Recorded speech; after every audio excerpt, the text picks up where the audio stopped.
उनको यूलोजाइज किया जा रहा है, उनका महिमामंडन किया जा रहा है। इस देश के घटिया वामपंथी फिर जीवन इस दिशा में लगा दिया कि अब सभ्यतागत जो युद्ध है, जो हिंदुओं के ऊपर इस वक्त थोपा गया है, तो उस युद्ध में मैं अपना जो भी मेरा योगदान है वो कर सकूं। कहीं एक ये भी माना जाता है कि हमारे जो पुरातन ग्रंथ हैं उनके क्षय विक्षय के पीछे भी एक जातिवाद का प्रभाव है। स्ट्रैटेजी बनाना, कई राजपूत मित्र हमारे आज भी जो मुझे मिलते हैं तो कहते हैं कि यार रोमिंदर जी, चारणों का कहना मानना बंद करा तो राजपूतों के राज चलेगा।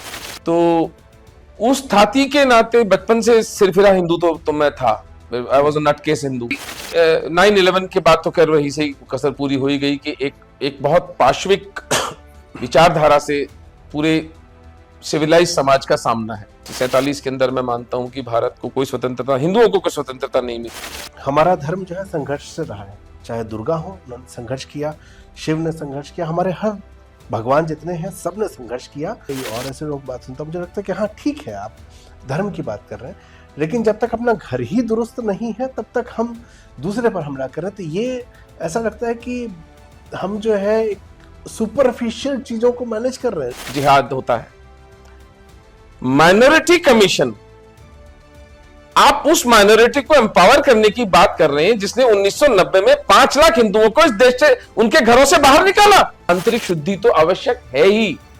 जाति प्रथा पर मेरे बहुत रेडिकल विचार हैं और मैं जाति प्रथा का समर्थक हूं। तो बहुत स्पष्ट सी एक बात बोलूंगा, एक बात जो सिद्ध करेगी कि वामियों ने देश की इतिहास की छाती में, आंख में छुरा मारा है। जो अरब इस्लाम 30-40 वर्ष में पर्शिया का ईरान बनाने में सफल हुआ, मेसोपोटामिया का इराक बनाने में सफल हुआ, मेरी घृणा वामपंथ से इस बात पर शुरू होती है और आधारित है कि 500 वर्ष के इस कालखंड का इतिहास कहां है। हो जाए दूध का दूध, पानी का पानी। अगर मान लो मुझे, आपको लगता है कि मैं अतिशोक्ति कर रहा हूं, मेरा जो शोध है वो वैज्ञानिक नहीं है, तो मैं सार्वजनिक रूप से क्षमा मांग करके मैं पुस्तक विड्रॉ कर लूंगा। उसमें फिर यह कहना कि वामपंथी सफल कैसे हुए, वामपंथी सफल ऐसे हुए कि वामपंथी अपनी निष्ठाएं लेकर के बाजार में बैठे थे, उनको खरीदने वाले हमेशा अवेलेबल थे।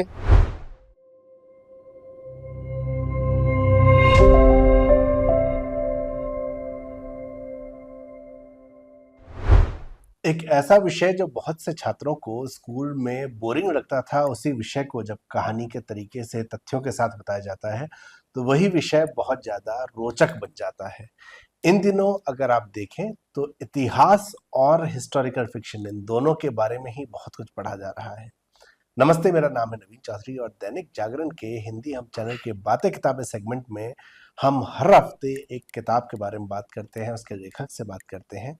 और आज मैं जिस किताब के बारे में बात करने जा रहा हूं उसका नाम है महाराणा।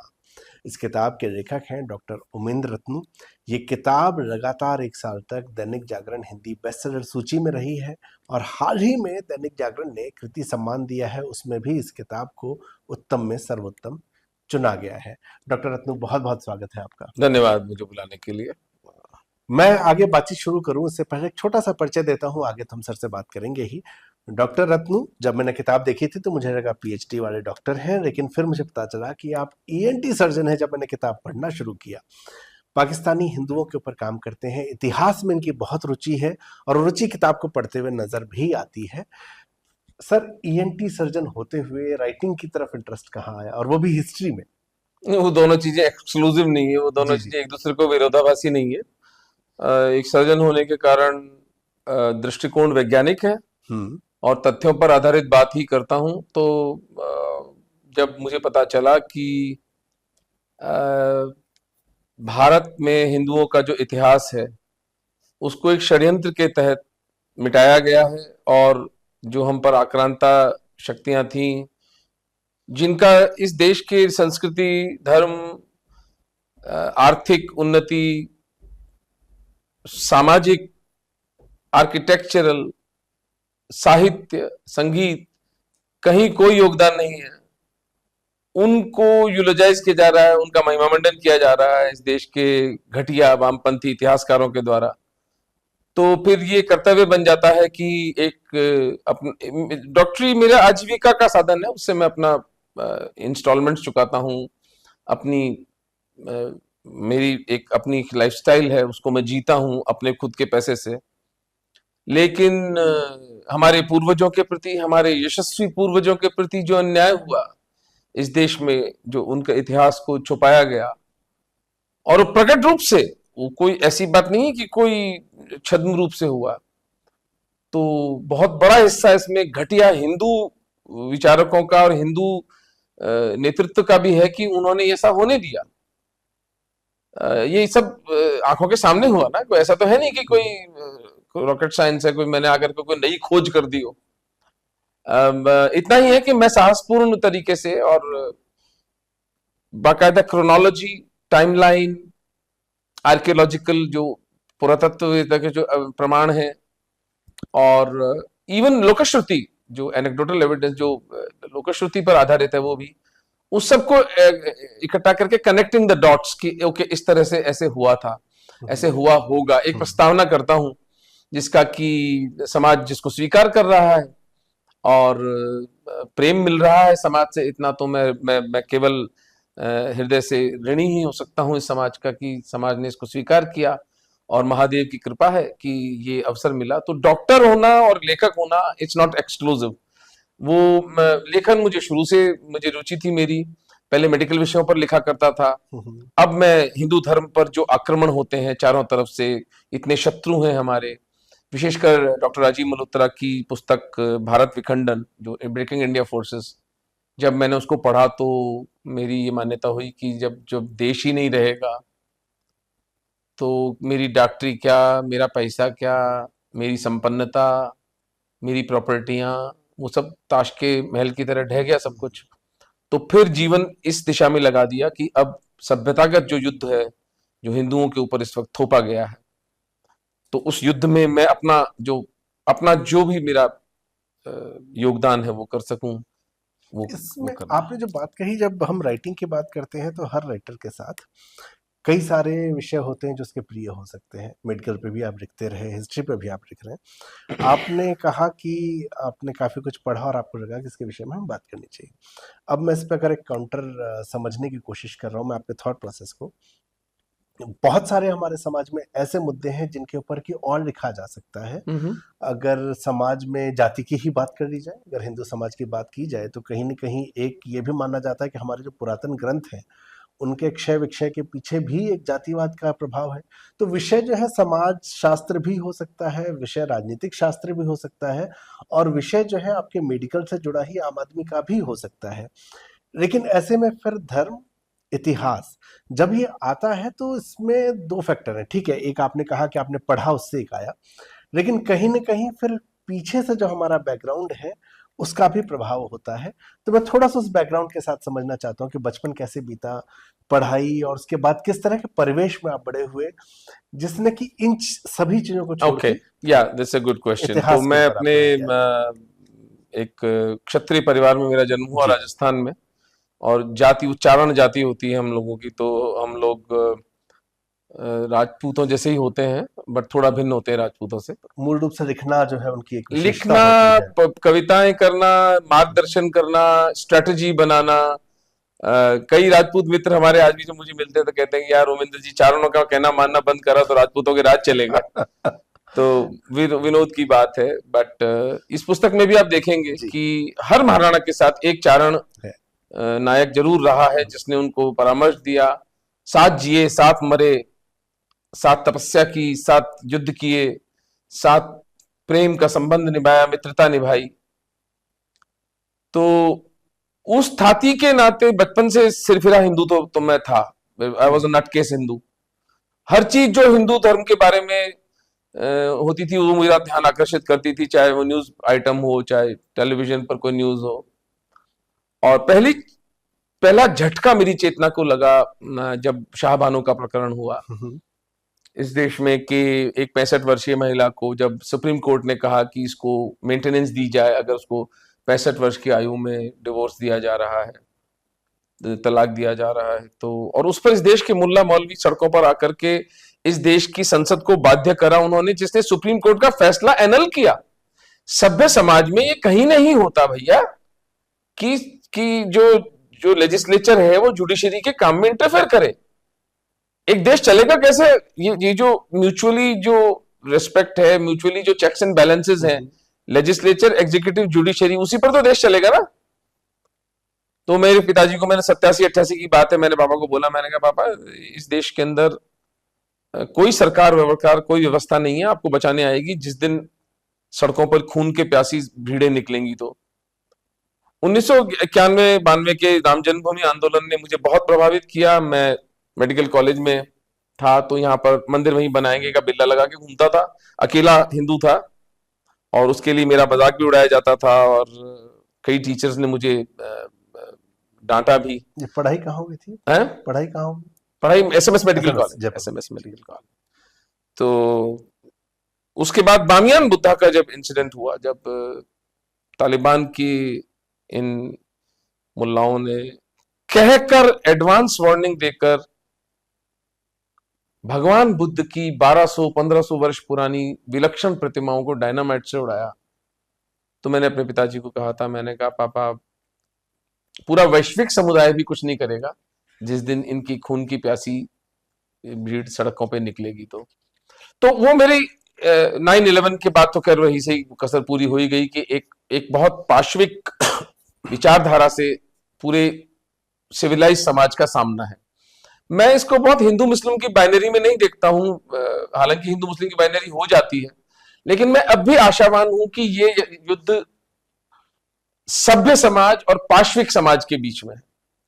सभ्य समाज जो मूल्य है, क्योंकि मैं और तो बड़ी बात मैं क्या बोल सकता हूं, आज को मेरी पुत्री है, वो कल को किसी से भी अगर विवाह करना चाहती है तो मैं उसको अलाउ कर दूंगा कि हाँ भी, तो किसी से भी अगर वो बंदा हमारी आर्थिक स्थिति का है, तो आर्थिक स्टेटस उसका हमारे बराबर है तो। लेकिन हिंसक विचारधाराओं के व्यक्ति से तो मेरी बच्ची का मैं विवाह नहीं करूंगा।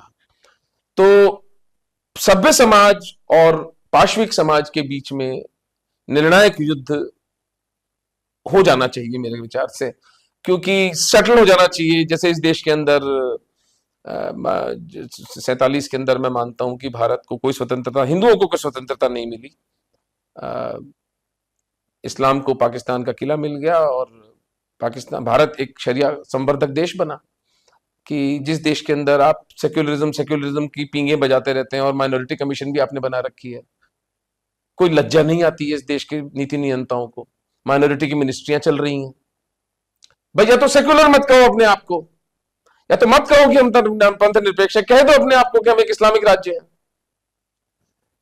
तो उसके बाद 2010 में मेरा पाकिस्तान के कुछ हिंदुओं से पाला पड़ा, जो मेरे साथ मैं सोनी हॉस्पिटल में कार्यरत था, तो वहां पर एक लड़का दिलीप था, डॉक्टर दिलीप करके, वो बेचारा आया और काम कर रहा था, और उसने मुझे बताया कि पाकिस्तान में हिंदुओं की दुर्दशा है।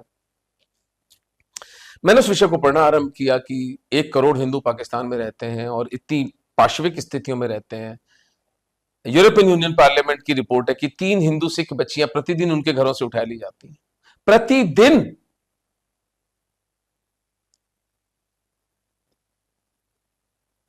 और जो जनसंख्या 18%, 17% इस देश का जो तथाकथित विभाजन है उसके समय थी, वो आज घटकर 2% रह गई।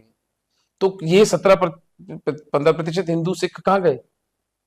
धरती खा गई, जमीन खा गई, इनको आसमान निगल गया, और कोई बोलता नहीं है, कोई पूछने वाला नहीं है, कोई अंतरराष्ट्रीय ह्यूमन राइट कमीशन, एक पूरा समाज लगभग लुप्त होने की कगार पर है, और किसी को कोई बात ही नहीं उठाता। तो उस पर मैंने एक लघु पुस्तिका लिखी थी, Hindus and Sikhs of Pakistan, an ongoing genocide, एक नरसंहार जो आज चल रहा है हमारी आंखों के सामने। और उसके बाद हमने निमित्त एकम नाम की एक संस्था की स्थापना की, जिसके माध्यम से हमने अब तक 18,000 हिंदुओं को और सिखों को पाकिस्तान से निकाला है, legal means through the ministry of home affairs जी, लीगल उनको वीजा देते, उनको ला करके यहाँ पर खाना पीना, उनके मेडिकल चिकित्सा ध्यान रखना, उनका रहना पड़ना, उनके जॉब्स, वो सब हम लोग करते हैं। और उसके बाद धर्मांश फाउंडेशन की स्थापना की। धर्मांश फाउंडेशन का मैं समझता हूं अंत में हम चर्चा करें, उचित रहेगा, यहां तक की यात्रा ये रही। तो इसमें आपने 2-3 बातें कही, निश्चित तौर पे जब कोई भी अपने धर्म के ऊपर होते है इस तरह के अत्याचार सुनेगा, उसको क्रोध आएगा, लेकिन अब हम कुछ और तथ्यों पे चलें। जहां माइनॉरिटी है वहां पे उसकी सुरक्षा का हमेशा बहुसंख्यक से बचाव का एक उपाय ढूंढा जाता है। अमेरिका में ब्लैक्स के लिए है, जब आपने कहा माइनॉरिटी कमीशन, तो संभवतः ये एक कारण हो। दूसरा, हिंसा की जब बात आती है, हमारा धर्म जो है संघर्ष से रहा है। चाहे दुर्गा हो, उन्होंने संघर्ष किया, शिव ने संघर्ष किया, हमारे हर भगवान जितने हैं सब ने संघर्ष किया। तो युद्ध जो है वो हमारी उसका हिस्सा है। तीसरा, जो सबसे बड़ा महत्वपूर्ण पॉइंट है कि हमारे ही धर्म के अंदर जाति को लेके हिंसा रही है। किसी जमाने में बिहार में हमने लक्ष्मणपुर बाथे जैसी घटना देखी। राजस्थान में तो ज्यादा दिन नहीं हुए जब हमने एक बच्चे को मटकी से पानी पीते हुए देखा, पीने पर मारते हुए देखा। कितनी घटनाएं देश भर में, जम्मू से लेके कन्याकुमारी तक, सिर्फ हिंदू धर्म में। तो मुझे ये प्रश्न कई बार उठता है जब आपकी मैं बात सुन रहा हूँ या कई और ऐसे लोग बात सुनता हूँ, मुझे लगता है कि हाँ ठीक है, आप धर्म की बात कर रहे हैं, लेकिन जब तक अपना घर ही दुरुस्त नहीं है तब तक हम दूसरे पर हमला कर रहे हैं। तो ये ऐसा लगता है कि हम जो है एक सुपरफिशियल चीजों को मैनेज कर रहे हैं, लेकिन अंदर जो है चीजें बिगड़ी। नहीं, मैं उससे बिल्कुल भी एकमत नहीं हूं, जी। क्योंकि हर आदमी हर युद्ध नहीं लड़ सकता। हम्म। मैं कतन डिफेंड नहीं कर रहा हूं कि हिंदू धर्म के अंदर जो मूल वैदिक हिंदू धर्म है उसमें वो तो खरा सोना है, लेकिन उसकी प्रायोगिकी में, उसकी प्रैक्टिस में जो मठों में बैठे हैं, ये मैं क्या बोलूं इनके बारे में। बुरा लगता है, लोग फोन कर करके कहते हैं कि साहब आप ऐसे मत बोला कीजिए। तो चलिए, बुरा लगता है आपको तो आपको नहीं बोलते, आपको नहीं उकसाते, लेकिन अपने शीशे में अपने देख लीजिए, दर्पण में देख लीजिए कि आप हिंदू धर्म के लिए जो जो ठेकेदार हैं, आप करते क्या हैं? आपने कितने पाकिस्तानी बांग्लादेशी हिंदुओं के लिए आवाज उठाई है? आपके आंखों के सामने नरसंहार हो रहा है और आप काजू खाते हैं, 5 स्टार होटलों में ठहरते हैं, फर्स्ट क्लास एयर ट्रेवल करते हैं। आपकी आत्मा से पूछ लीजिए कि परमात्मा आपसे आपकी तपश्चर्या का फल क्या देगा आपको। वो आप जाने और आपका परमात्मा जाने। हर व्यक्ति हर लड़ाई नहीं लड़ सकता। मेरी लड़ाई मैंने डिसाइड की है कि विधर्मियों से है, जो हमारे धर्म के लोगों का धर्मांतरण करते हैं, जो हमारे धर्म के, मेरे लोगों के, हिंदुओं की हत्याएं करते हैं, उनके साथ बलात्कार करते हैं। इंडस्ट्रियल स्केल पर लव जिहाद, रेप जिहाद होता है। माइनॉरिटी कमीशन, आप उस माइनॉरिटी को एम्पावर करने की बात कर रहे हैं जिसने 1990 में 5 लाख हिंदुओं को इस देश से, उनके घरों से बाहर निकाला।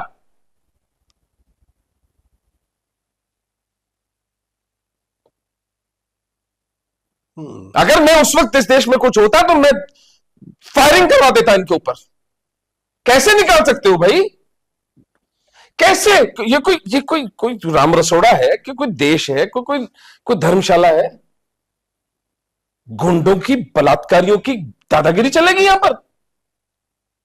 एक आंकड़ा दे दूंगा मैं आपको, डिस्प्ले कर दीजिएगा जब आप जिसको इस पॉडकास्ट को टेलीकास्ट करें, और दैनिक जागरण से कहिएगा कि इसको अपने अखबार में भी छापें।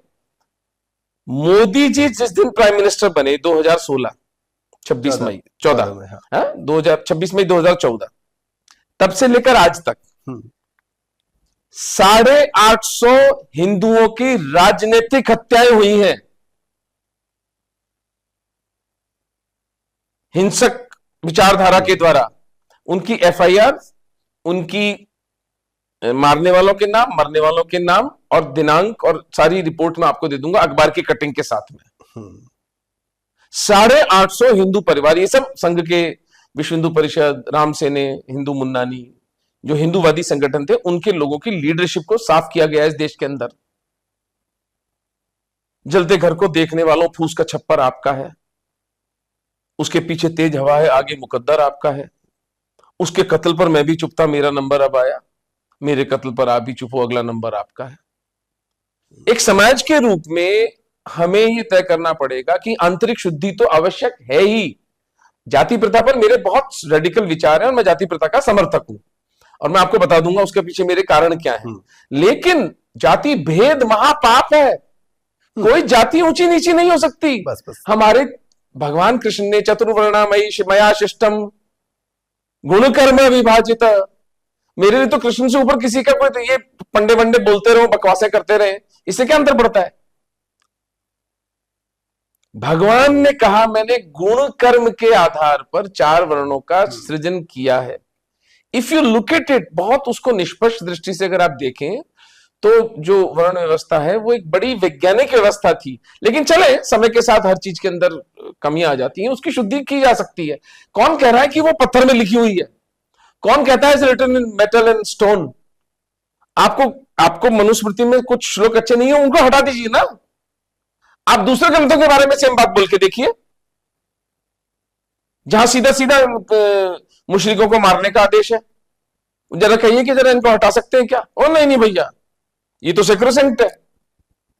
तो अपन एप्पल और ऑरेंज की, सेब की और नारंगी की तुलना नहीं कर सकते। सनातन हिंदू धर्म एक विकासमान विचारधारा है। कोई कमी आई तो हम we will stop, we will pause, हम अंतरावलोकन करेंगे और हम उसको ठीक करेंगे। मैं थोड़ी कह रहा हूं, मनुष्य जहां पर होता है वहां उसकी निहित स्वार्थ होते हैं, स्वार्थी होता है। मनुष्य को परमात्मा ने ऐसा बनाया है, प्रेशर ग्रुप्स बना के अपना स्वार्थ पूरा करते हैं, लेकिन उससे एक सभ्य समाज का युद्ध जारी है। मैंने निवेदन किया, मेरी मान्यता तेरी मान्यता का झगड़ा नहीं है। सभ्य समाज और पाश्विक समाज, ये इन दो समाजों के बीच के युद्ध है जो अनवरत है। इसमें एक चीज मुझे और फिर समझनी है। आपने कहा, सुन के मुझे, भारत में बैठे हुए मुझे सुन के बुरा लगा कि पाकिस्तान में हिंदुओं और सिखों के साथ ऐसा हो रहा है। अब थोड़ी देर के लिए मानते हैं कि हम पाकिस्तानी हैं, वहां पे कोई आदमी यही बात कह रहा होता है कि देखो वहां पर मस्जिद ढहा दी गई, वहां हमारे लोगों को आतंकी कह के बंद कर दिया गया, या जो भी जो उनका नैरेटिव है, उनका एक नैरेटिव है, वो मुसलमानों के ऊपर अत्याचार बता रहे हैं। भारत में भी बहुत सारे मुसलमान पाकिस्तान परस्त हैं, ये फैक्ट है, मैं इसको स्वीकार करता हूं। और हमारी नाराजगी उनसे ये है कि जब ये देश तुम्हारा है तो तुम पाकिस्तान परस्त क्यों हो, पाकिस्तान की चिंता तुमको क्यों है। अब इसी सवाल को मैं अपने ऊपर लेके आता हूं कि मैं हिंदू हूं, मैं अपने देश की चिंता करने के बजाय मेरी चिंता पाकिस्तान के हिंदू और सिखों के बारे में है। वो एक मानवाधिकार का विषय है, मैं ये नहीं कह रहा कि वो विषय नहीं है, लेकिन अगर मैं इतनी चिंता वहां के लिए करता हूं तो वहां का मुसलमान भी इसी तरीके से सोच रहा है, तो क्या हम घूम फिर के वैसे ही रेडिकल नहीं होते? नहीं, वो झूठ है ना, उसका जो नैरेटिव है वो झूठ है। यहां से कितने मुसलमान पाकिस्तान जा रहे हैं, और पाकिस्तान से मैंने 18,000 हिंदू तो मैंने निकाले हैं। किसी का बुद्धि में क्या कीड़ा है जो निकल के आया वहां से? पागल कुत्ते ने काटा है उस हिंदू को जो निकल के आया है अपनी घर, अपनी सोना, अपने मकान, अपनी प्रॉपर्टीज, अपनी जमीनें, अपनी स्मृतियां, अपने संबंधी, अपनी जड़ें, सब कुछ छोड़ के वो उसको उसको मजा आ रहा है गोविंद रत्नों के साथ बैठ के कुंभाया गाता है, वो बैठकर यहां पर क्या मजीरे बजाता है मेरे साथ बैठ करके। वो आप कैसे तुलना कर सकते हैं? उनका झूठ नैरेटिव और हमारा सत्य नैरेटिव। भाई तथ्यों से बात कर लो ना, कितने मुसलमान यहां से पाकिस्तान गए? 5 गए हो तो बता दो। बल्कि सिटीजनशिप अमेंडमेंट एक्ट के विरोध में जो एक आर्गुमेंट आया था कि जी इसमें मुसलमान नहीं है, मतलब पाकिस्तान के मुसलमान यहां आना चाहते हैं, क्यों? भाई यहां तो मुसलमानों के साथ अन्याय हो रहा है ना, तो आप क्या क्यों आना चाहते हो? पागल समझे क्या हमको? आटा नहीं खाते, घास खाते हैं क्या?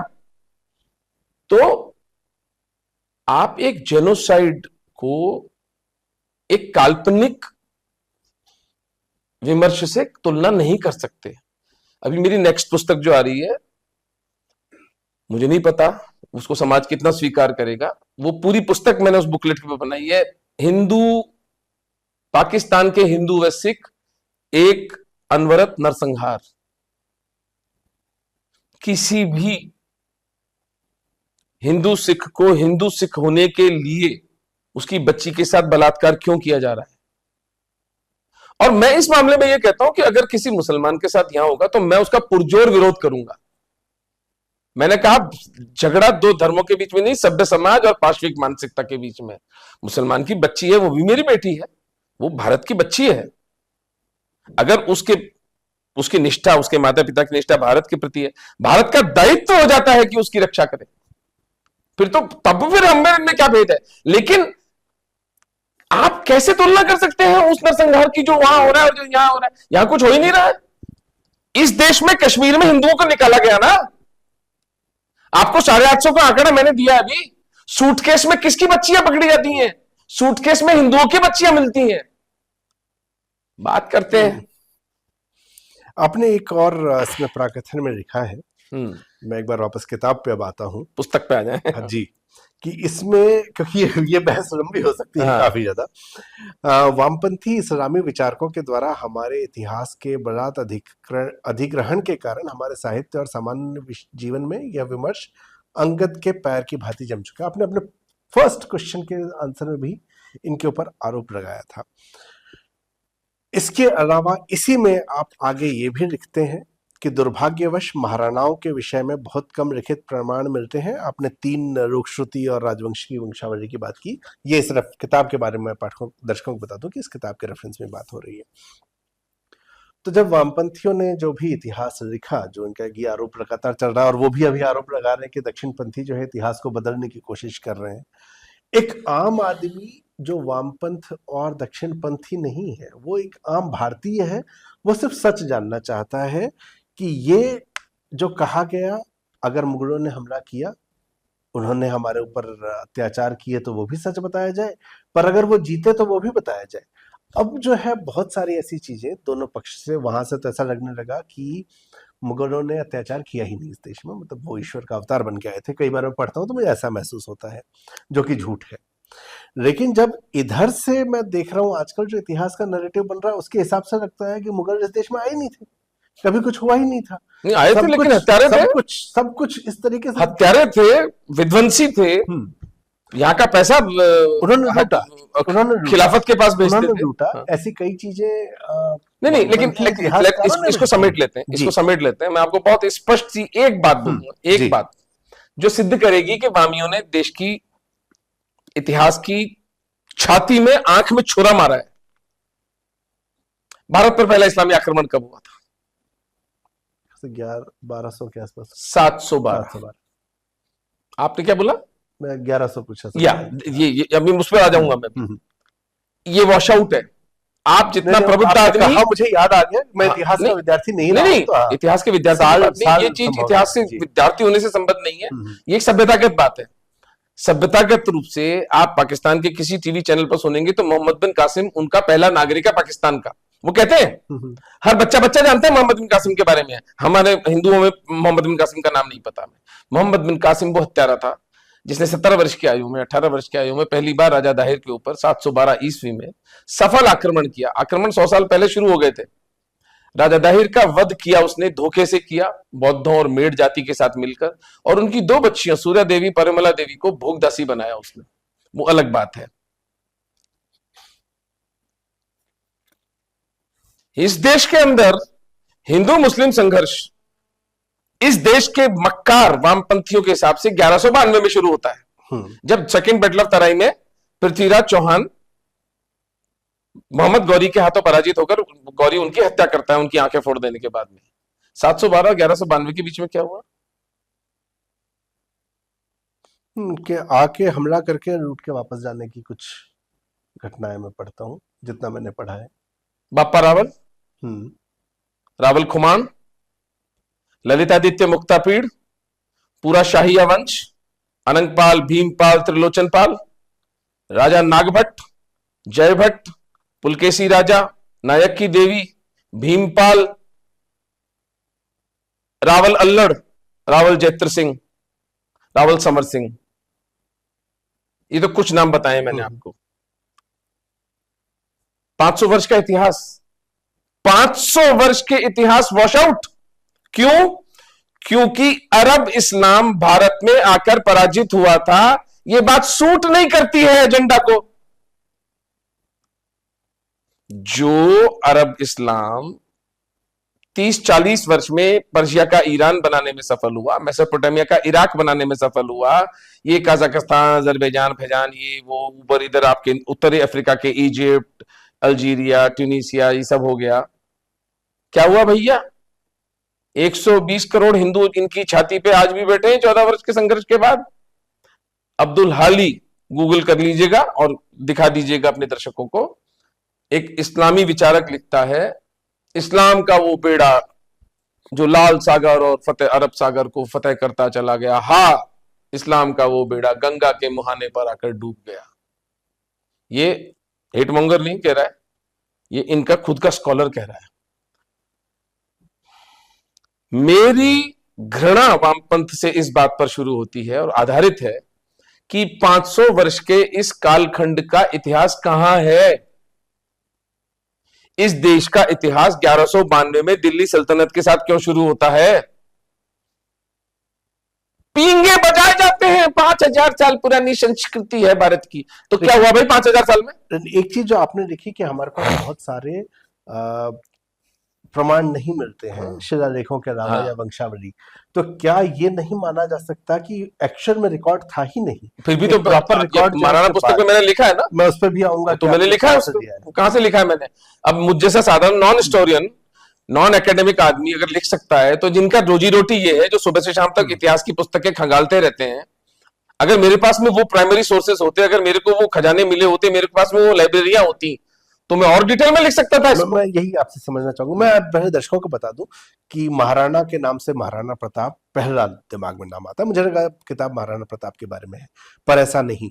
कई सारे नाम जो अभी डॉक्टर रत्नू ने लिए, उन सब के बारे में इस किताब में है। और मैं ये कहना बड़ा शर्मिंदगी का विषय होता है कि हम अपने इतिहास के बारे में नहीं जानते। बप्पा रावल, रतन सिंह, कुछ खमीर, ऐसा कुछ हमीर खुमान, इन ऐसा कुछ नाम मैंने सुने, कुछ नाम मेरे सुने हुए नहीं थे। तो ये महाराणाओं का पूरा इतिहास है इस किताब में। लेकिन अब जब आप ये इतिहास लेके आते हैं, मेरे ना जानने का एक कारण ये भी है कि निश्चित तौर पे मेरी किताबों में, स्कूल की किताबों में नहीं था। लेकिन कहीं और भी बहुत प्रमाण नहीं जो आप लिखते हैं। तो रिसर्च कैसे हुई, क्या तरीका था उसके रिसर्च का, किस प्रकार? देखिए, रिसर्च दो तरीके से हुई। एक तो मैंने 20 किताबें पढ़ी कम से कम। श्यामल दास जी ददवाड़िया का Veer Vinod, Pandit Hirachand Ojha, James Tod, L P Mathur, Rajendra Shankar Bhatt, पूरे इन सब के, अबुल फजल के जो जितने भी हैं ये नामे, अकबरनामा, और ये जहांगीर की तुज की जहांगीरी, और रिचर्ड ईटन को भी मैंने पढ़ा। इस सबको पढ़ने के बाद में जब मैंने कहा ना, कनेक्टिंग द डॉट्स, कि यार ऐसा हुआ होगा। और तो आए ना कोई स्वामी आकर के मुझे चैलेंज करे। अब जब मैं, विक्रम संपत, मीनाक्षी जैन, आवास मलदियार, हम लोग जब एक ऑल्टरनेटिव हिस्ट्री लिख रहे हैं, तो उसके ऊपर एक एकेडमिक डिबेट क्यों नहीं होता? मैं तो चुनौती देता हूं कि आप विदेशों से बुला लें एक्सपर्ट्स, इनके वामपंथियों को बुला लें आप। हम अपने एविडेंस सामने रख देते हैं, वो ये अपना एविडेंस सामने रख दे, हो जाए दूध का दूध पानी का पानी। अगर मान लो मुझे, आपको लगता है कि मैं अतिशोक्ति कर रहा हूं, मेरा जो शोध है वो वैज्ञानिक नहीं है, तो मैं सार्वजनिक रूप से क्षमा मांग करके मैं पुस्तक विड्रॉ कर लूंगा। मेरा कोई बिजनेस नहीं है सब करने का। झूठ सार्वजनिक रूप से नहीं बोला जा सकता। मैं कह रहा हूं इन्होंने झूठ बोले, अगर है इनके अंदर सत्यता तो आए, अगर प्रमाण दें, मुझे मानहानि के मुकदमे करें मेरे ऊपर। सब घुस गए बिलों में जाकर के अपने। क्यों? क्योंकि जानते हैं कि हिंदुओं के इतिहास के साथ छल किया है, और उसका सबसे प्रकट, मैं तो अभी दूसरी पुस्तक आएगी मेरी, दिल्ली सल्तनत नाम का झूठ। कौन सी सल्तनत थी भैया? क्या बिल्डिंगें बनाई, लिखते भी हैं किताब, क्या साहित्य लिखा, क्या टैक्सेशन था, क्या कॉइनेज थी? हिंदुओं के सरों की मुंडियां बनकर के नरमुंडों के ढेर बनाने वालों को तुम सल्तनत कहोगे?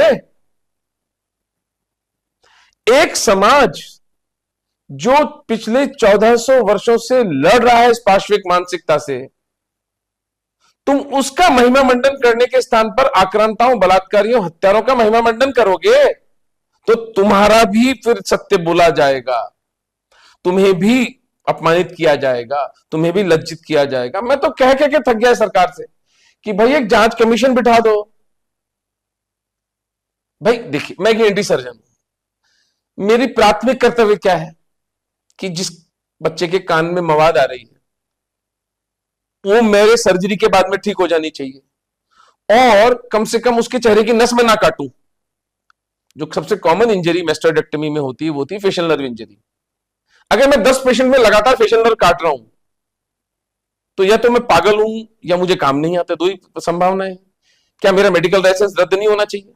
बिल्कुल। मुझे क्या अधिकार है कि मैं एक बड़ा सा बोर्ड लगाकर बैठा हूं, बेचारा पेशेंट तो अपनी श्रद्धा पर आता है, कौन सी मेरी डिग्री जांचने जा रहा है? ये तो समाज का कर्तव्य है ना कि देखे कि यार डॉक्टर रत्नू को वाकई ईएनटी सर्जन बनने का इनमें प्रतिभा है कि नहीं है।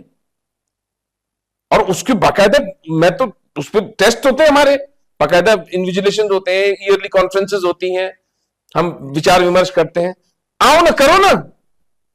इस देश के मध्यकालीन इतिहास पर, राजपूतों के इतिहास पर किस तरह से अपमानित करते हैं राजपूतों को।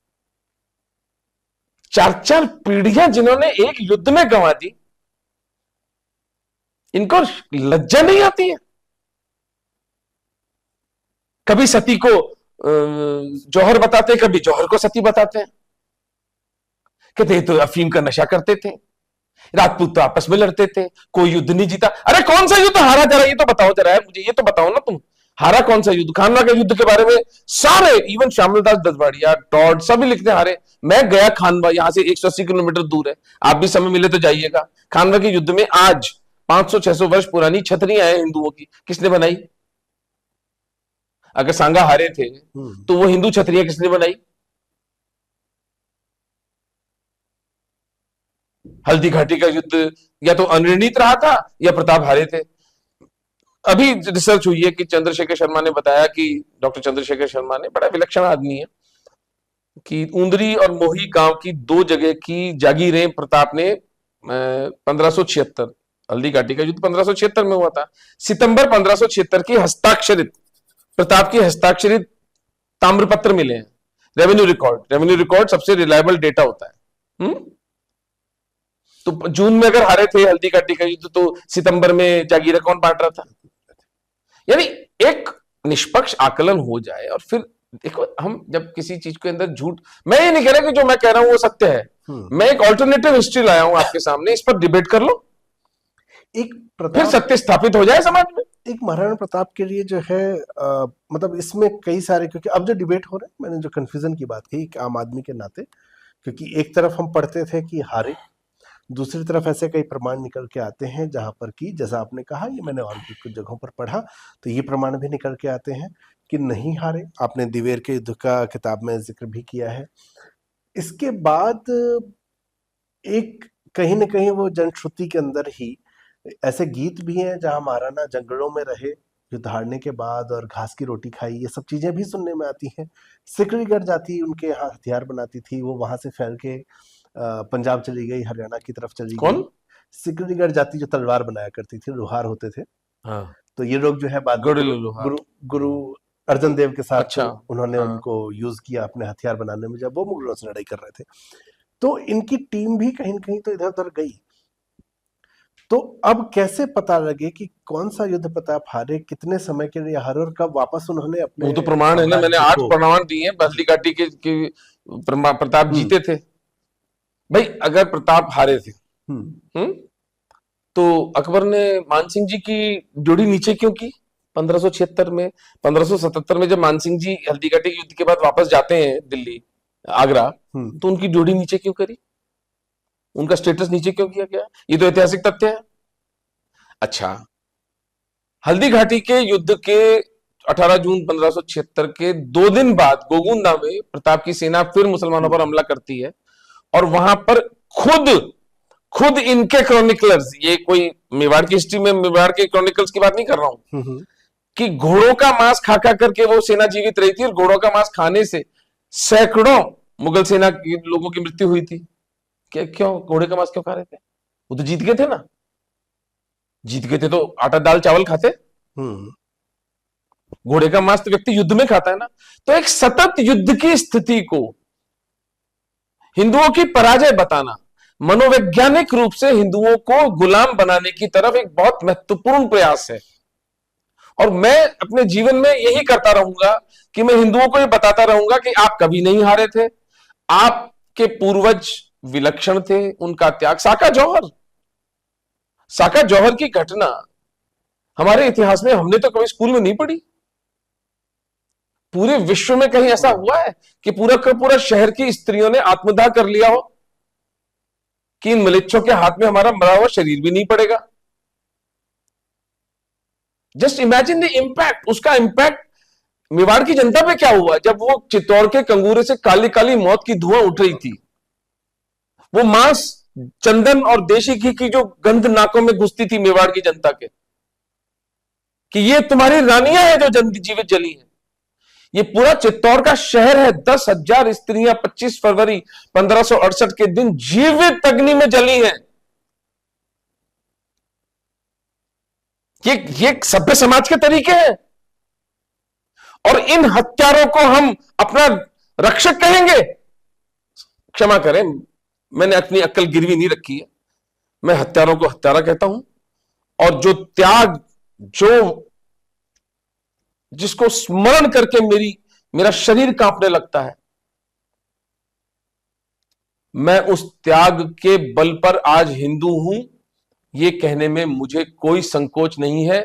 मुझे ये सरकारें, मुझे इस देश की व्यवस्थाएं मुझे फांसी पे लटका दे, तो चाहे मेरी जिह्वा काट दे, चाहे मेरी हत्या कर दे, मैं ये सत्य बोलने से कभी नहीं चूकूंगा कि इस देश के अंदर हमारे पूर्वजों ने जो विलक्षण युद्ध किए, उनके कारण आज हम हिंदू हैं। और उस सत्य को पूरे समाज को बताना मेरे जीवन का ध्येय है। एक चीज जो वामपंथियों के बारे में बार बार आई है, एक प्रश्न मेरे दिमाग में अक्सर आता है, चलिए जिस समय मुगल काल था उस समय उनके पक्ष में वो लिख रहे थे, जो जीत गया उसके साथ लिखेंगे, शासक वो थे उनके पक्ष मैं में। आपको थोड़ी देर बीच में रोकता हूं कि मुगल काल जो था ना, वो बात शुरू होती है 1556, जबकि हमारे ऊपर पहला आक्रमण जो इस्लाम का हुआ था वो 721 में हुआ था। तो ये 800 वर्ष का जो कालखंड है, तो इसमें जो हिंदुओं ने किया वो बहुत महत्वपूर्ण है। मुगलों का जो है वो एक फुटनोट है। मैं ये मानता हूं कि उस पीरियड में जो है, उस समय में भी उन्होंने हमारे इतिहास को दबाया, लेकिन आजादी के बाद आखिर वामपंथियों का ये क्या कारण है कि वो इस देश के मूल निवासियों को, जो बहुसंख्यक हैं, हिंदू हैं, जिनका ये देश है, उनके इतिहास को विकृत लगातार कर रहे हैं? क्या कारण है? बिके हुए हैं, पैसा मिलता है, पैसा लेते हैं। अब किसको लाभ पहुंचाना चाहते हैं? वो पैसा लेते हैं। एक पूरी पैरेलल इकोनॉमिक व्यवस्था है, वो सब जानते हैं, मैं नाम नहीं लेना चाहता, उस व्यवस्था का नाम है जिसके थ्रू उनके पास पैसा पहुंचता है। और वामपंथ तो एक विषैली विचारधारा है ही, वो तो उस पर आप डॉक्टर राजीव मिश्रा की पुस्तक है विषैला वामपंथ पढ़ लें, वो सारे आंखें खुल जाएंगी हमारी। इनका एजेंडा है कि एक काल्पनिक जगत में हिंदू जो है वो एक्सट्रीमिस्ट आतंकवाद है। मतलब मेरे को समझ में ये नहीं आता है कि जिस देश के अंदर 5 लाख हिंदू आज जम्मू में चले जाएं, आप विस्थापित होकर रह रहे हैं, वहां हिंदू आक्रांता कैसे है? यार मुझे प्लीज समझा दे मेरे को जरा, तो मैं भी मैं भी आपके साथ लाइन में खड़ा हो जाऊंगा। अगर मेरे को भी कोई शौक नहीं है इस लाइन तोड़ के खड़े होने का। मैं बिल्कुल भी अराजकतावादी आदमी नहीं हूं, मैं बिल्कुल सीधी लकीर पे चलने वाला एक पारिवारिक आदमी हूं। तो मुझे बताएं कि जिस देश के अंदर 850 हिंदुओं की हत्याएं पिछले 10 साल में, जब तथाकथित हिंदूवादी सरकारें हैं, जिस देश के अंदर वक्फ बोर्ड कानून पास हुआ जो कि ज्यूरिस्प्रूडेंस के बेसिक फंडामेंटल्स के ऊपर खरा नहीं उतरता, कोई भी सुप्रीम कोर्ट में जब अगर वो लॉ जाएगा तो वो उसको देखते प्रिमा फेसी उसको रिजेक्ट कर देगा। जिस देश के अंदर पीसीटीवी बिल हिंदुओं के गले की फांस बना हुआ, जिस देश में places of religious worship act पास हुआ, वो देश को देश है बूचड़ खाना है। उसमें फिर यह कहना कि वामपंथी सफल कैसे हुए? वामपंथी सफल ऐसे हुए कि वामपंथी अपनी निष्ठाएं लेकर के बाजार में बैठे थे, उनको खरीदने वाले हमेशा अवेलेबल थे, तो ये एक बहुत बढ़िया सौदा हो गया। निष्ठा बेचने वाले को निष्ठा बेचनी थी, निष्ठा खरीदने वाले को निष्ठा खरीदनी थी। हम हिंदू तो इस गेम में कभी थे ही नहीं, हम तो मान के चल रहे थे कि सत्य बोला जाएगा, हमें तो पता ही नहीं था। ये तो इंटरनेट आ गया भाई साहब, इंटरनेट के कारण सत्य प्रकट हुआ, लोगों ने बोलना शुरू किया, लोगों ने नोटिस करना शुरू किया, लोग कनेक्ट करना शुरू हुए कि हाँ यार ये तो कुछ गड़बड़ हुई है, यहां तो कुछ गड़बड़ हुई है। वरना उमेंद्र रत्नू की नक्कार खाने की तूती कौन पढ़ रहा? 5 किताबें भी नहीं बिकती थी। लेकिन जब इंटरनेट पर लोगों ने कहा कि नहीं यार इस बात में कुछ दम है, क्यों हमारे इतिहास में हमें झूठ बोला गया? क्या इस देश का इस्लामाइजेशन का एजेंडा अभी भी वैसा का वैसा बरकरार है? तो फिर कुछ आत्माएं तो जागेंगी ना, क्योंकि बीज तो वही महाराणा प्रताप, छत्रपति शिवाजी महाराज और श्री गुरु गोविंद सिंह जी महाराज का है ना, बीज तो वही है ना। तो वो छुपा हुआ तेज, वो छुपा हुआ क्षत्रत्व, वो छुपा हुआ पौरुष, वो छुपा हुआ क्षात्र धर्म जागेगा। इसीलिए तो सारी प्रयास हो रहा है, वरना ये कोई ईगो ट्रिप थोड़ी है मेरे लिए। अच्छा, एक अकबर जो है वो महान हुए और अब हमले उनके ऊपर लगातार हो रहे हैं, उसमें बहुत सारे अलग अलग माध्यमों से चीजें निकाल कर लाई जा रही हैं, जिसमें कि उनके शासनकाल पर प्रश्न उठाए जा रहे हैं। क्योंकि हमें जब इतिहास पढ़ाया गया तो अकबर को महान करके सबसे बेहतरीन शासक के तौर पे दिखाया था।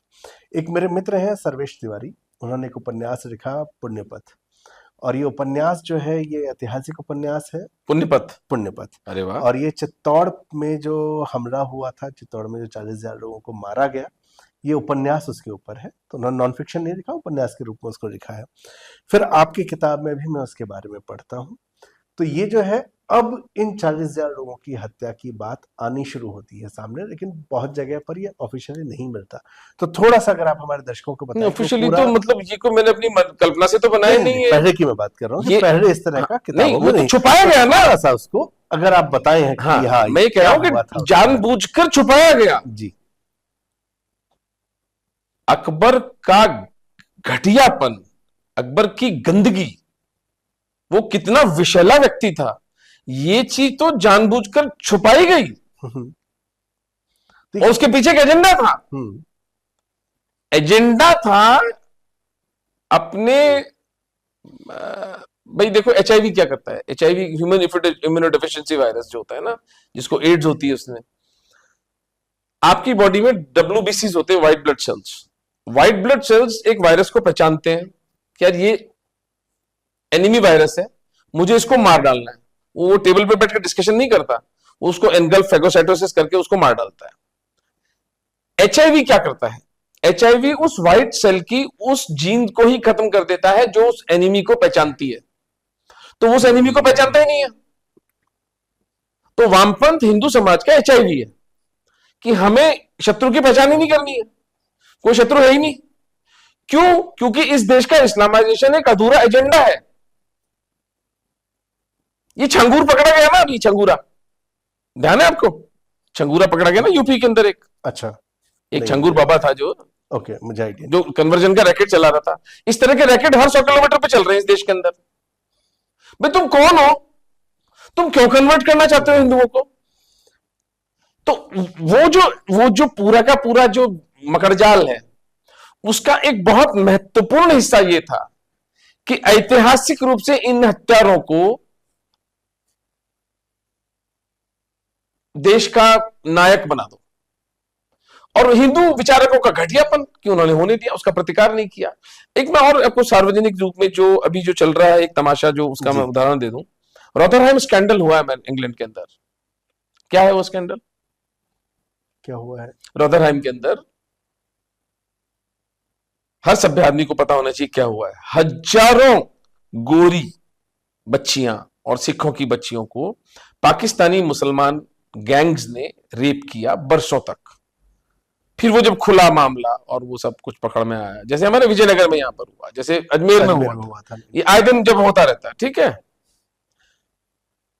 तो जो रेप स्कैंडल था, ब्रिटिश प्रेस ने उसका नाम नया ही निकाला, ग्रूमिंग गैंग। मुझे बताएं, आपने भी अंग्रेजी पढ़ी है स्कूल में, मैंने भी अंग्रेजी पढ़ी है भैया। ग्रूमिंग, हमारे जो अंग्रेजी पढ़ी थी उसमें ग्रूमिंग एक अच्छा शब्द हुआ करता था कि हम अपने बच्चों को ग्रूम करते हैं to be honourable citizens of a nation, to be good people, right, good boys and good girls. Grooming, मुझे नहीं पता रेपिंग ग्रूमिंग कब बन गया, लेकिन ये तो मेरी आंखों के सामने, हमारी आंखों के सामने हो रहा है ना। तो हिंदुओं के सरों की मीनारें बनाने वाले लोग सल्तनतें बन गए। 40,000 हिंदुओं की एक दिन में नृशंस हत्या करने वाला महान बन गया। तो अगर ऐतिहासिक रूप से इन लोगों ने करने में सफल हुए, जब खुद लोगों की आंखों के सामने, अरे किसी की तो बेटियां थी यार, किसी की तो भतीजी थी, किसी की भांजी तो थी, वो कोई तो पौरुषवान गोरा बचा होगा, कोई तो सिख होगा जो उनके अंदर जिसमें खड़ा होकर बोलता कि ये रेप है, ये ग्रूमिंग नहीं है। पूरा ही सफाया हो गया है। तो वामपंथ की महारत है इसमें कि इसको यूफेमिज्म्स की का आविष्कार करना, चीज को जो जो उसके जो घृणित जो उसका जो पहलू है उसको दबाकर और उसको एक नया नाम दे देना, और लोग उसमें कंफ्यूज हो जाते हैं। तो जो असली जो उसका जो विकृति है, उसकी जो निशंसता है, उसका जो वहशत है, उसका जो दरिंदगी है, वो तो आपको दिखाई नहीं देती है। अकबर महान दिखाई देगा आपको। जाए अब एक काम करें, आप जब वापस दिल्ली जाएंगे, आगरा का डिटोर ले लें, और आगरा में जो किला है जहां उसका जो जहां रहता था ये, उसके बाहर एक आर्कियोलॉजिकल सर्वे का इंडिया का बोर्ड लगा हुआ है। हिटमोंगर का नहीं लगाया हुआ, इस देश की गवर्नमेंट का लगाया हुआ है। मुझे याद पड़ता है, मैं कोई 20 साल पहले गया था, 734 ऐसा कोई नंबर है, इतनी उसकी उसकी पत्नियां थी। मैं सोच रहा था खड़ा खड़ा में, एक साल में एक का भी नंबर नहीं आता था क्या? यानी प्रत्येक रात अगर वो एक सहवास करता है एक स्त्री के साथ, तो 2 साल बाद पहले वाली का नंबर आता। ऐसे आदमी को आप महान कहते हैं, जो मीना बाजार लगाया करता था, जहां सिर्फ स्त्रियां बेचती थी, स्त्रियां खरीदती थी, और एकमात्र पुरुष ये होता था। क्यों? कोई क्रिटिकल एनालिसिस नहीं होगा एक व्यक्ति की पर्सनालिटी का कि भाई ये व्यक्ति ये एक डिबॉच था, ये एक सेक्सुअल परवर्ट था, ये एक हत्यारा था, और गिरगिट भी था, रंग भी बदल लेता था।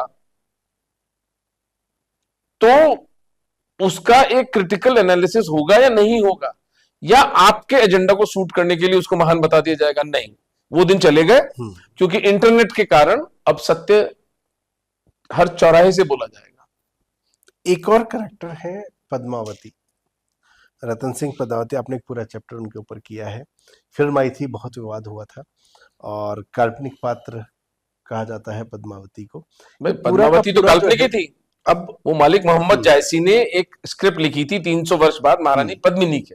महारानी पद्मिनी तो हुई है वास्तविक है, वो तो हमारी पूर्वजा माता है, वो आराध्या है हमारी। इस चीज को मैं समझ चाहता हूँ कि आप थोड़ा सा हमारे दर्शकों के लिए थोड़ा डिटेल में बताएं, क्योंकि वो फिल्म के बाद एक कंफ्यूजन हुआ कि ये सिर्फ कल्पना है या महारानी, लोग नहीं समझ तो ये मक्कारी तो करेंगे ना ये भाई। इसीलिए हम चाहते हैं कि आप मुगल आजम देखिए आपने जी। मुगल आजम के अंदर वो पृथ्वीराज कपूर को भगवान कृष्ण का जन्माष्टमी के दिन झूला झूला रहे हैं। मैं तो उस 15-16 साल का था जब मैंने कहा, मेरे पिताजी मेरे पापा पागल हो गए हैं ये लोग, क्या मतलब ये अकबर जैसा हत्यारा भगवान कृष्ण के झूले झूला रहा है, किसको बेवकूफ बना रहे हो यार? लेकिन विजुअल का इतना प्रभाव होता है कि उसको देख करके लोग सोचते हैं कि ये तो बड़ा सेक्युलर रहा होगा। अब आर्टिस्टिक फ्रीडम भी है, कलात्मक स्वतंत्रता है कि आप कुछ भी अभिव्यक्ति के लिए कुछ भी कर सकते हैं। अभिव्यक्ति की स्वतंत्रता आपकी वहां समाप्त हो जाती है जहां वो मेरे पूर्वजों को अपमानित करना आरंभ कर दे। ये रेड लाइन हमें ड्रॉ करनी पड़ेगी। तो ये जो पूरा का पूरा प्रपंच रचा गया ये फिल्मों के माध्यम से। आपको पता है अकबर एक्चुअली 5 फुट 6 इंच का था, पर ऋतिक रोशन 6 फुट 5 इंच के दिखा दिया आपने। हमने तो राजस्थान के अंदर इनकी पिक्चरें नहीं चलने दी। और महारानी पद्मिनी जैसी देवी स्वरूपा, वो साक्षात देवी का अवतार महिला, जो 20,000 स्त्रियों के साथ अगस्त 1303 के अंदर अपना शरीर अग्नि को समर्पित कर देती हैं, लेकिन मलेच्छों के हाथ उनकी राख, उनकी हड्डियां ही पड़ती हैं, क्योंकि उनको पता था कि अगर मेरा मरा शरीर भी इनके हाथ लगा तो क्या होगा। जो आज की इस जनरेशन जी को और हिंदू स्त्रियों को पता है, तो 1 मिनट में मुझे हेटमोंगर कहने लग जाएगी।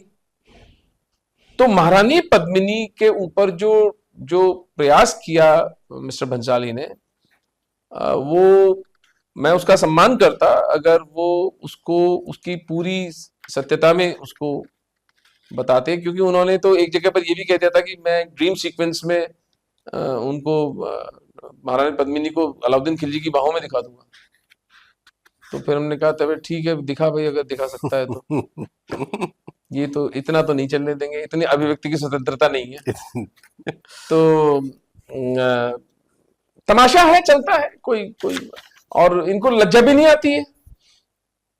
भाई क्या क्या पड़ी है आपको ऐसे तलवे चाटने की? आप सत्य को सत्य क्यों नहीं बताते? आप मेरे पूर्वजों के शौर्य को क्यों नीचा दिखाना चाहते हैं? आप किसके दाढ़ी सहलाना चाहते हो? दो ही कारण है, या तो आप खुद ही इन भावना के शिकार हो या आपको पैसा मिलता है। इन either case you are a pathetic what do you say, how can I even call you a person of art? कला तो एक ऐसी चीज है ना जो जो शुद्धता, पवित्रता, शुचिता पर आधारित होनी चाहिए। It is a final aspect of life. If it is polluted with lies, well good luck। आपने एक जगह पर और प्रताप के एक सेना नायक राजकोषाधिकारी भामाशाह शाह स्वयं एक ओसवाल जैन थे, हाँ। इनके बारे में मेंशन किया, और आपने आगे भी मेंशन किया है कि जैन समुदाय के बहुत से लोग हाँ, उस लड़ाके समय थे। लड़ाके थे, हाँ। वो जिन्होंने की अहिंसा, चूंकि जैन धर्म का मूल अहिंसा है, पर राष्ट्र की रक्षा के लिए उन्होंने युद्ध लड़ा, तलवारें उठाई हैं। इस प्रश्न के साथ मैं असल में उस समय की सामाजिक संरचना को थोड़ा सा समझना चाहता हूँ कि मेवाड़ की सामाजिक संरचना कैसी थी, और इसको मैं वापस उसी सवाल से जोड़ता हूँ जब हमने जाति की बात की थी।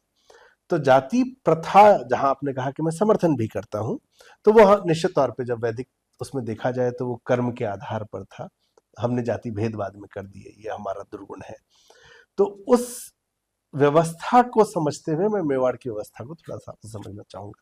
उस वक्त व्यवस्था वही थी जो पूरे देश में थी, लेकिन एक विलक्षण प्रयोग जो मेवाड़ में हुआ वो मैं जो इसीलिए पहली पुस्तक के पहले पन्ने पर मैंने वो एम्बलम जो है ना, आप मेवाड़ का इंसिग्निया, मैं चाहूंगा आप दिखा दें जी, जी, लोगों को, जो मेवाड़ का एम्बलम है कि जो दृढ़ राखे धर्म को त्यही रखे करतार।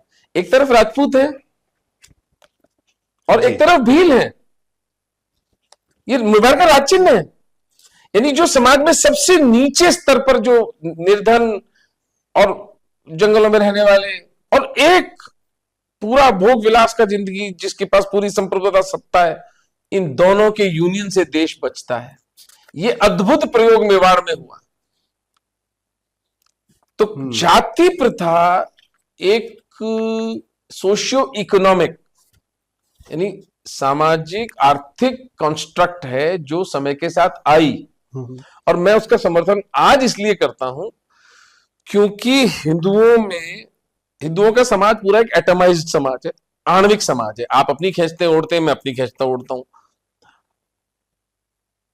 आपके सामने एक पूरी तरह से संगठित समाज है जो एक कॉल पे 2 लाख बंदे इकट्ठे होकर के आजाद मैदान में पुलिस तक के ऊपर हमला कर सकते हैं। तो जो थोड़ी बहुत कॉन्ग्लोमरेशन, जो इकट्ठा होने की जो प्रवृत्ति हिंदुओं में, वो जातियों में ही है। एक जाट बच्ची पर हमला होगा तो जाट इकट्ठा हो जाएंगे, राजपूतों पर तो राजपूत इकट्ठा हो जाएंगे। तो मैं उस दृष्टि से जाति प्रथा का समर्थक हूं कि कम से कम इस बहाने आप अपने अपने इंटरेस्ट तो वॉच कर ले। फिर मैं बहुत अच्छी तरह क्लियरली बता दूं, प्रतिभा हमेशा वैयक्तिक होती है। भगवान जातियों में प्रतिभाएं नहीं डालता। भगवान और प्रकृति वैयक्तिक रूप से, पर्सनल, पीपल आर मेरिटोरियस। और अगर हम इस जातिवादी के चादा चक्कर में घुसेंगे, इसे रहने दें, इसकी व्यवस्था का अपना एक लाभ है, उसको रहने दें। बाकी आज शहर के अंदर तो मैं तो हर दूसरी शादी अंतरजातीय विवाह होता है। मुझे बताएं क्या क्या क्या क्या फर्क पड़ गया किसी को? हम अगर इस पर बहुत आग्रह करेंगे जाति की लाइन के ऊपर, तो फिर हम प्रतिभा से चूकेंगे। बिल्कुल। मेरिटोरियस समाज होने में जातिवादी का कोई स्थान नहीं होता है। जाति का स्थान केवल कांग्लोमरेशन तक है, जहां हमें अपने शत्रुओं से लड़ने के लिए इकट्ठा होने की एक प्लेटफॉर्म चाहिए। तो जाति प्रथा मेवाड़ में मैं समझता हूं एक बहुत विलक्षण प्रयोग हुआ, और राजपूतों का, हाई क्लास, टॉप क्लास राजपूतों का भीलों के साथ, और उस बीच में जैन समाज हमारा, जिसमें कि ताराचंद और भामाशाह जैसे वीर पुरुष हुए जो जनरल्स थे।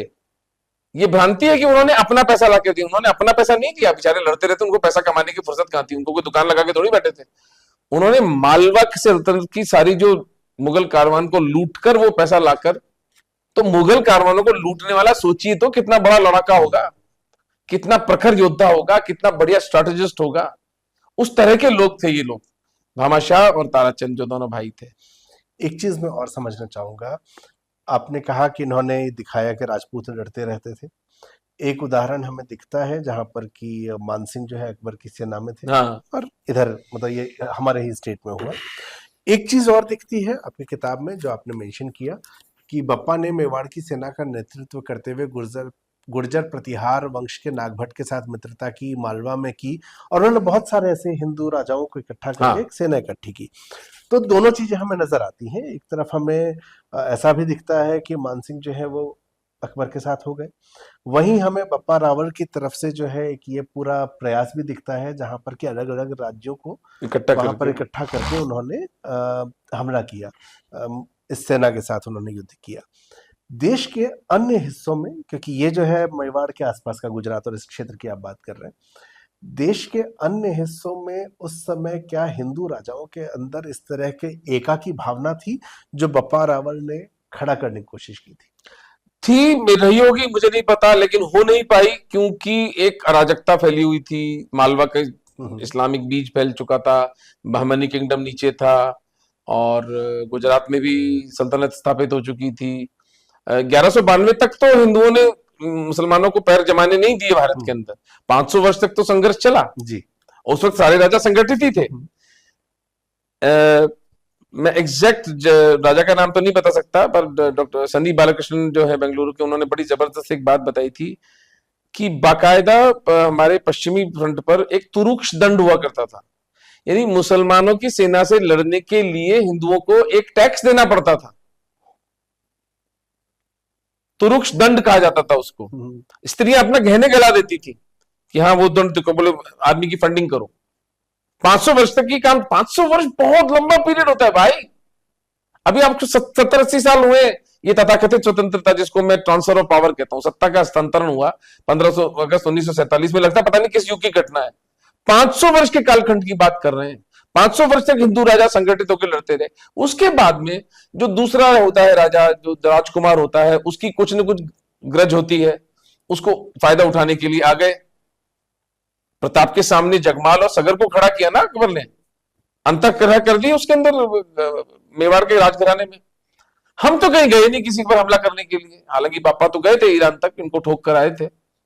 लेकिन जब कोई भूखा समाज एक एक संपन्न समाज के पास आता है तो 50 तरह के प्रपंच रचता है कि उसका लाभ उठाए।